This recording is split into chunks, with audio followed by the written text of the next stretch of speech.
The letter arrived 3 weeks before she did, folded neatly and written in a careful hand that did not match the warnings whispered about the man who had ordered her like freight across half a continent.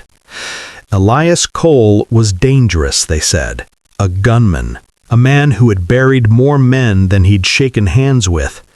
When Clara Whitmore read his name for the first time, she felt nothing but the weight of necessity. There was no home left for her back east, no family willing to keep a burden, and no future that didn't narrow into something smaller and crueler with each passing day. Marriage, even to a stranger, was a lifeline. Still, every woman at the boarding house leaned in close when she packed her trunk, voices hushed, eyes wide. "If he gets angry," one said. "If you cross him," another whispered. "Men like that don't stop once they start." Clara listened, nodded, thanked them for their concern, but she went anyway, because fear was nothing new, and at least this fear came with a chance. The town of Red Hollow smelled of dust and iron when she stepped down from the stagecoach. The sun hung low, casting long shadows across wooden storefronts and the men who lingered near them. Clara felt every eye turn toward her. She smoothed her blue dress, fingers trembling despite her resolve, and looked for the man whose face she knew only from imagination and rumor. She didn't see him at first. Then the crowd seemed to part without a word, as if pushed aside by something heavier than air. Elias Cole stood near the hitching post, tall and broad, his hat brim shadowing eyes that had learned to measure threats quickly. He did not smile. He did not reach for her. He only looked, slow, assessing, unreadable. The silence stretched until Clara feared she might speak first and shatter whatever fragile agreement held them together. Finally, he tipped his head. "You came," he said. His voice was low, steady, and carried none of the cruelty she'd been warned about, just restraint. They were married that evening in the small church at the edge of town, with a preacher who smelled faintly of whiskey and regret. Elias stood beside her like a wall, unmoving, as if daring anyone to interrupt. Clara noticed how people watched him, how men lowered their eyes, how conversations stalled when he passed. She felt safer and more exposed all at once. That night, in the small house beyond town limits, Elias showed her the spare room and told her she could lock the door if it made her comfortable. "I won't touch you unless you want me to," he said, his back already turned. That was when Clara realized the warnings had all been missing something. None of them had mentioned restraint. None of them had mentioned kindness. Still, danger lingered in the way he carried himself, in the scars she glimpsed when his sleeves rode up, in the gun he cleaned every night with ritual care. The truth revealed itself days later when trouble came looking for him and found her instead.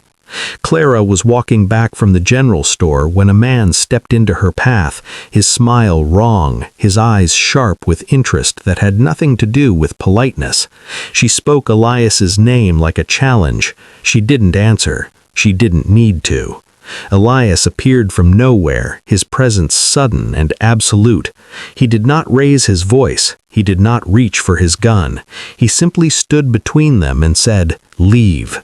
The man laughed. It was a mistake. Elias leaned closer, voice dropping so low Clara barely heard it. "You were warned," he said. "I'm only dangerous if you hurt her." The laughter died. The man left. That night, Clara lay awake, heart pounding, realizing she had married a storm, and the storm had chosen to shield her. If this story has pulled you in so far, stay with it. What comes next is darker, deeper, and worth every moment, so don't forget to subscribe and be part of the journey. Danger does not always announce itself with gunfire. Sometimes it waits. Sometimes it watches.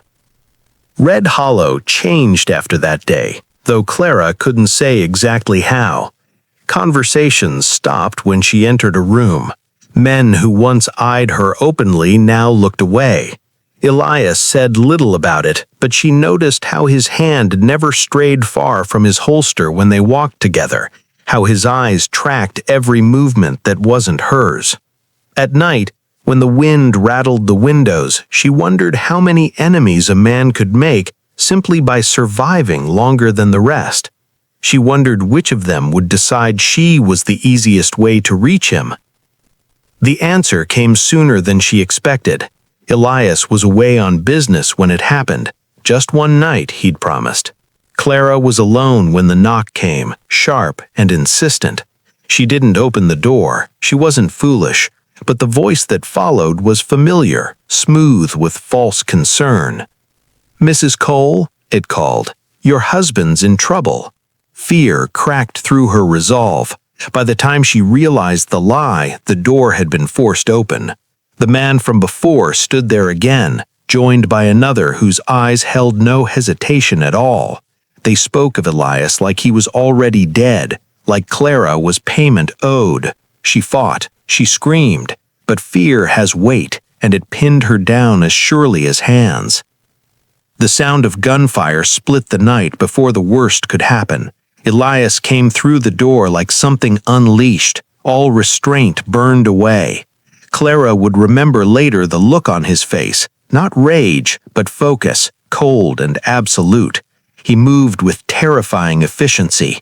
When it was over, the house was silent except for Clara's sobs and Elias's breathing.